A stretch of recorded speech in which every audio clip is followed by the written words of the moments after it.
Welcome to Slash Forward. Don't you just hate it when someone tries to pull your dang head off? But what if it was necessary, in terms of completing a ritual to the benefit of a group of occultist psychos looking to summon the eighth god of hell for their own personal enrichment? How would you approach this, and what would it feel like as an outsider with no understanding of what's at stake? We are going to explore this and dive into the details of Hereditary right now. Let's get to it. We open on a fairly standard obituary for Ellen Lee, and then step back slowly from a little treehouse as peeking in on us like one of them perverts. This is seen from the most whimsical craft room where the world's most cursed dioramas are made. One of them we zoom in on and transition seamlessly to a bedroom where a miniature man, Peter, is roused for the day's memorial service. Stephen then goes to retrieve Charlie, hoping to bring them all together as Annie waits patiently in the car. She has a tall task today, conveying a feeling of warmth and comfort to all the strangers at her mother's funeral. Other than Charlie, who was Grandma's favorite, she was a remarkably difficult and private woman. As a result, she's earned only a lukewarm sentiment. They get home and spend their evening making sure they don't eat nuts, tucking in for bed, and building their lives in miniature. Charlie expresses concern now that her grandmother is passed. If Mom goes as well, who will care for her? Annie emphasizes the crushing loneliness she might face to see if she can get her to cry, for no other reason than to demonstrate that she is capable of feeling something. Before lights out, Annie cracks open one of the boxes of Ellen's leftover goodies. She finds a book of pagan rituals that contains an uncharacteristically encouraging note. It's not much, but it is enough to elicit a faded vision of her mother. The next day at school, Charlie is encouraged to focus on her work. But how can you when birds are dive-bombing into oblivion? And then the alluring call of the scissors' well-honed edge. Peter also suffers from distractions like dem cakes, and also the promise of smoking a bowl with his homies. For her break activity, Charlie finds the bird and stares at it for a while before revealing her scissory intent. But this is not a solitary action. She is being playfully watched from across the street and betwixt the bars. That night, Annie finishes up making her minis and finds her mom's room open, inexplicably as Stephen had absolutely nothing to do with it. Probably just a draft or a church mouse, but they lock it up tight regardless. Then Stephen gets an unexpected call from the funeral home to inform him that Ellen's gravesite has been desecrated. Due to the precarious nature of Annie's mental state, he holds that close to the chest. She then leaves for a movie, which ends up being code for partaking in the personal and shameful drama of grieving over a lost loved one. She finds out at the end that since it's her first visit, she has to speak. No tourists allowed. Basically, she didn't think much of the old bird. Ellen was manipulative, vindictive, and surrounded by schizophrenia and psychosis. Annie took her in when she had to, but tried to keep her compartmentalized. She allowed her to slither back in when Charlie was born, and is now afraid of being blamed for the subsequent damage that likely caused. Meanwhile, back at the house, Peter tokes up and organizes his social calendar as someone unseen tokes back. The next day, we visit with Charlie, who's back at it building her toys and getting distracted by a blob of light, like she always does. She wanders out to meet the light. Elsewhere, Annie's under pressure to turn in some progress pics for her work. It's due relatively soon, and she's about 20% done with it. Peter hopes to leverage her distraction for permission to borrow the car. For nothing major, just a school barbecue. You know, like the kids are into nowadays. But no dice. She wants him to take Charlie along, not understanding that he's trying to get faded. Speaking of Charlie, she's out in the woods observing a flaming crone when Annie comes upon her and can't help but scold her for being shoeless and preferring Grandma over her. She tries to balance this out a bit by forcing her to go socialize at this school event. And she is good company, and also adds her own special ambiance. The school barbecue turns out to be fairly high energy, indoors, not very rustic, and absolutely riddled with nuts. But Peter's locked onto his target and tries to pull up with a fancy seeing you here, which doesn't get him very far, so he brandishes a sharing-sized bag of weed. The next step is convincing Charlie that this is a party, so the cake is for everyone and she should busy herself with the task of eating it. He's very disappointed to find that this is a group smoke sesh, but he does his best to fit in with the cool crowd. as we all do. But out on the dance floor, Charlie is showing signs of having consumed an allergen. She alerts Peter and tries to describe what it feels like to die, so he whisks her away to seek out urgent medical care. He floors it as her throat becomes thick and she fights to consume as much oxygen as possible. Her technique, however, does not pair well with the sudden appearance of a deer carcass, resulting in Peter sitting by the road hoping that if he wishes hard enough, things might be okay. But for fear that if he looks, he will make it real, he instead cruises home at a moderate speed and goes inside. He settles into bed and just sort of zones out all night long, until the wailing of his mother confirms this nightmare to be his life. They have a funeral and memorial service, after which they all try to cope in their own ways. Peter stays in bed, partially comatose, Stephen peruses Charlie's doodles, and Annie tries to stay warm and cozy in the hideaway. Things don't get better as Peter is constantly taunted by the rearview mirror. He tries to self-medicate with the boys under the bleachers. They carry on as though life is real and normal, but it is not, and he demonstrates this with a spontaneous, sympathetic panic reaction. He slowly, eventually makes his way into the house, and then Annie drives off. She thinks better of sharing her grief this evening, but there's always one of those pushy oversharers in every group, and in this one, it's Joan. Joan's got one of those faces, so Annie, despite herself, begins unloading all of her troubles. Joan has had similar experiences and also a grief side hustle, so she gives Annie her card before she jets off to return some videotapes. When she gets home, Annie does her best to get to sleep, but remains inconsolable. The best option for her is the treehouse. The red light burns into Peter's retinas, and he is haunted by a faint but familiar tongue click and the silhouette of his clothes on a chair. The next day, Annie digs into some detail work as her paid job falls behind. Then a chance spilling of her pigments brings sweet Joan back to her attention. After using a reverse phone search, she finds Joan's apartment. With a cross-stitched welcome pad just like her mama used to make, you know it was meant to be. Inside, over some tea, Annie recounts the horrible story of the grim discovery of her daughter's headless torso. After a short lithium break and a moment to remove some of the tea grit from her mouth, she then discusses her tumultuous relationship with Peter. Once, when he was younger, she had a sleepwalking episode that found her waking up in their room after dousing them all in paint thinner and holding a book of matches. So their status is somewhere on the spectrum between strained and shattered. At home, Steve is talking about SAT prep as if that's on anyone's radar. Get a grip, Dad. And Annie has decided to try to mend her bond with her son by constructing minis that recreate pivotal moments in his life, starting with the most recent. What? It's a totally neutral presentation. I'm gonna just say that later on they have an awkward family dinner, because it may be too much of a stretch to say they're enjoying it. Peter, noticing a brief hesitation in Annie's face, cracks open the conversational door. Is there something on your mind? And what's inside her mind is a heaping helping of resentment and anger. The release is somewhat cathartic for her, but then finally emboldened to lay blame. The tautological nature of personal responsibility results in finger-pointing every which way with no resolution. The next day, Annie's ongoing quest to maintain productivity finds her at the art store where she happens upon Joan. Joan is absolutely beside herself about a recent unspecified transformative event. And I feel completely turned around. Ah, an ayahuasca retreat. An open seance. Oh, she swears that even the skeptics got turned out, and she even commissioned a private seance in which she heard her sweet grandson's voice. She confidently invites her right over, apparently having seen enough to pull this off on her own. And seems like a good idea. We see that she's on that Ouija board shit as she calls out to young Louis, and Annie finds this 4D PhilharMagic experience a bit overwhelming. Joan lets her go so she can have some private time with Louis, but sends her away with an instructional pamphlet and the encouragement that she can't be responsible for Charlie's death if she's not actually gone. But when presented with Pandora's box, do you or don't you?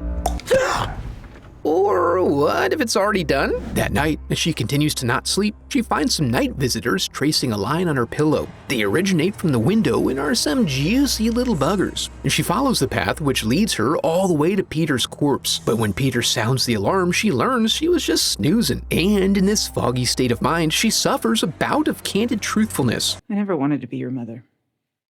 This affirms him constantly feeling as though she wishes him dead, which she claims was totally a thing of the past, for sure. But the paint thinner episode kinda lingers over things, you know? Still unable to sleep, we hear her mumbling some Latin, the devil's language, in order to set the stage. Then she rouses the boys and gathers them downstairs. Due to the fantastical nature of her claims, she begs them to just humor her for a moment so they can see with their own eyes. They barely have a chance to start concentrating before she's calling out to the Netherrealm. When the Netherrealm hollers back, Stephen tries to tap out, but the door is now open and soon Annie is manifesting.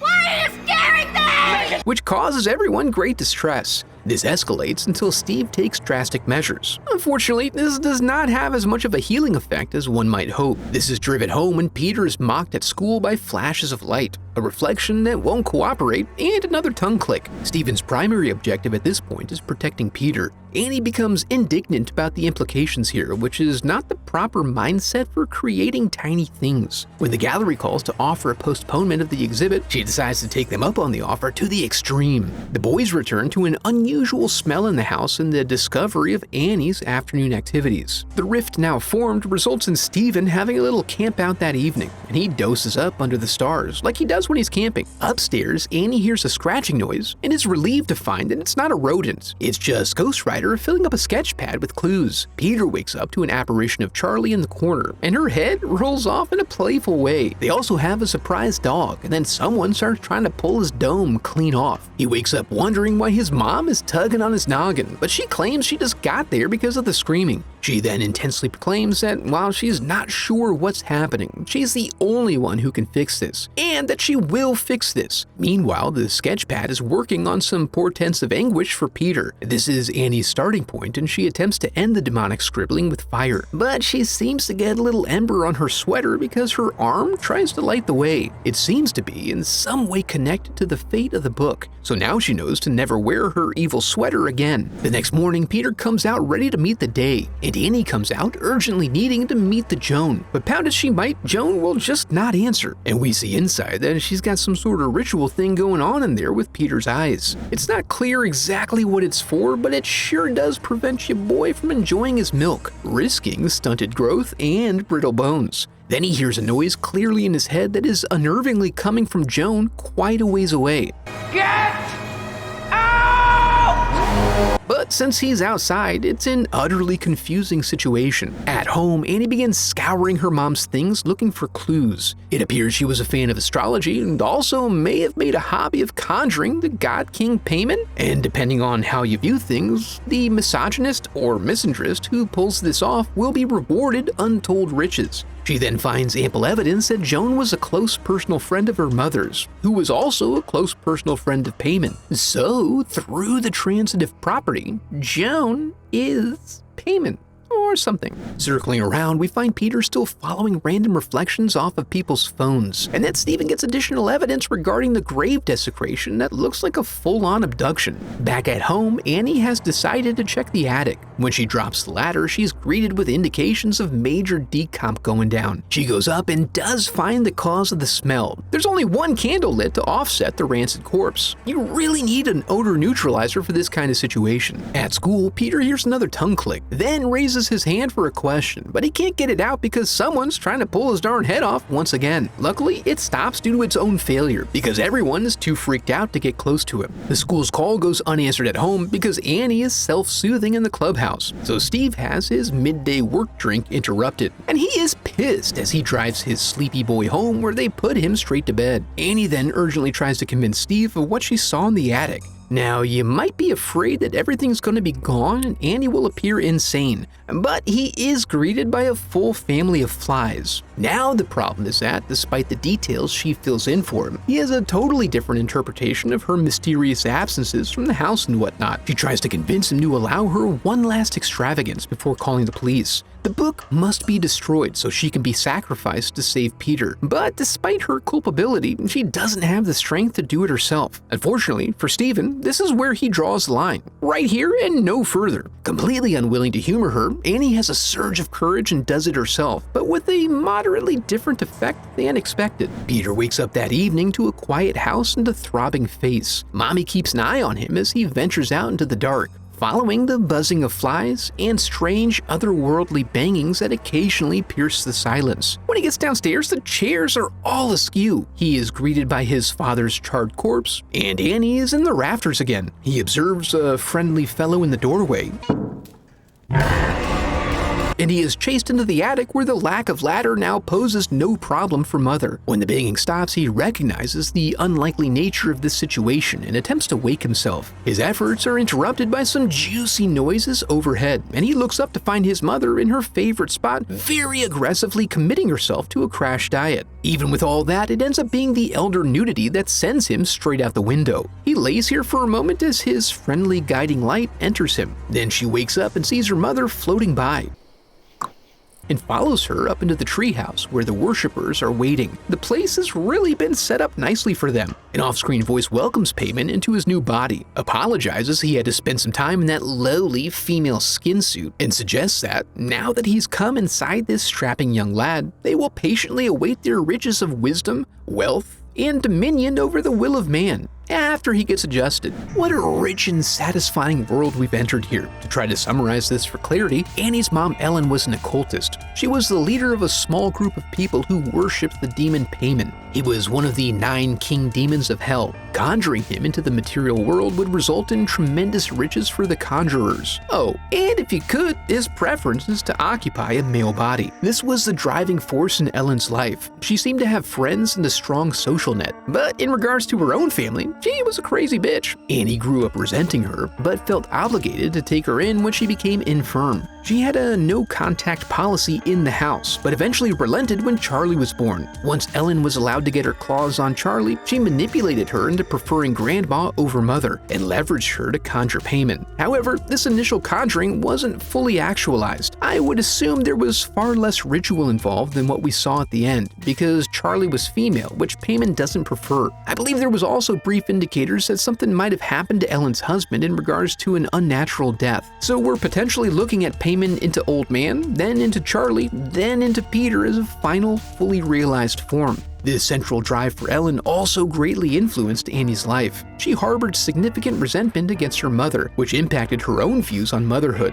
She was not happy about being pregnant the first time and confessed that, deep down, she never wanted Peter. This likely stemmed from her own strained relationship with her mother, and from the poor impression of mothership she had due to her own terrible childhood. She mentioned feeling forced to do this, possibly by duty as a wife, but likely egged on by Ellen regardless of the seminal reason. Outside of that, we were following along from the family's perspective, and the family was being manipulated by outside forces. As a result, we never got a full view of what was going on in terms of the stages of ritual. When were certain powers being imparted and for what reason? The significance of some of the iconography, the staging, etc. It's safe to assume that the prior rituals were intended to be half measures, because they obviously didn't involve anything like the level of commitment we saw in the final. Otherwise, we wouldn't have had any characters left. Another natural implication of these efforts is that most of the events that unfolded involving Ellen would have been orchestrated by her. For instance, needing to be taken in may have actually been a ruse to stay close and bide time until she could get a sacrificial vessel. It's hard to question much about this movie after a single viewing. So much of what was presented was clearly intentional, and there were callbacks and little connected details all over the place. Plus, some things are left to the imagination for the purpose of generating terror, which is perfectly fine. As I said before, it was told from the family's perspective and they had no idea what was going on. Annie wanted to try to fix things, but she was, for the most part, just kind of winging it. She was making what seemed like reasonable assumptions based on the information available to her and the experiences she had had up to that point. It was startling to discover they had a dog. I only caught indication of its presence at 3 points in the film, one of which involved its carcass. It's not clear to me what the significance of that was, outside of emphasizing how confused and limited the family's understanding of the situation would have been. It may be more time efficient to discuss what wasn't good about this movie. Honestly though, I don't think there's much to complain about after one viewing. Things tend to hit different once you're more familiar with the material. This movie will make you feel things and take you for an emotional ride. Afterward, I did have a creeping little seed of dissatisfaction related to the ending. Everything was so crazy that it almost felt like a letdown to have it end as a normal demon possession. But it's all just impressions and feelings right now that likely require more time and experience with the story to verbalize, so take that with a grain of salt. I will say that, broadly speaking, this is an excellent example of taking a known format and presenting it in a unique way that continually surprises the viewer. The film uses demon possession and exorcism as a dressing for its broader themes, but the themes are what drives it: the depictions of loss and grief, the feelings of guilt and resentment, and the concern that these are passed on between generations despite our best efforts or intentions. These are shared concerns we can all relate to. And in the universe of this movie, they were specifically generated by the pursuit of possession and Ellen's obsession with the occult. It all ties back together and creates a tremendous framework for the story. The execution was also excellent. This really felt like a true representation of how this scenario would play out. In terms of the confusion and horror, normal demon possession movies would involve some action that initiates the demon. Then the demon slowly begins to ramp up its efforts to scare the potential victim. Then the victim seeks out and immediately finds that one person who can provide them information on what's happening and what to do. And then there's tension between the protagonists trying to do what they need to do while being resisted by the dark forces in whatever form they take. This story did not follow that sequence at all. I think a good contrasting example that emphasizes how not to do this would be The Innkeepers. The Innkeepers tells a ghost story but attempts to present it in a unique way that sidesteps the typical tropes. It has some good spooks in it, but really failed to capitalize on anything. There was no real driving force behind the story. The parts that were intended to be subtle were nearly invisible, and it generally falls flat in comparison. This comes as a highly recommended movie. It's good all around and on its own merits. The only real detrimental factor would be if you genuinely do not like being scared or unsettled by a movie. This one has legitimate visual and auditory scares, but also is deeply unsettling on an emotional level. But when you're in the mood to have your feelings manipulated, this film will give you what you need. Now that we're here, I want to congratulate you for making it to the end of the video and affirm that you are a very special person because of it. Before we go, I'd like to give a huge thanks to my donors, memorialized in the Hall of Headshots.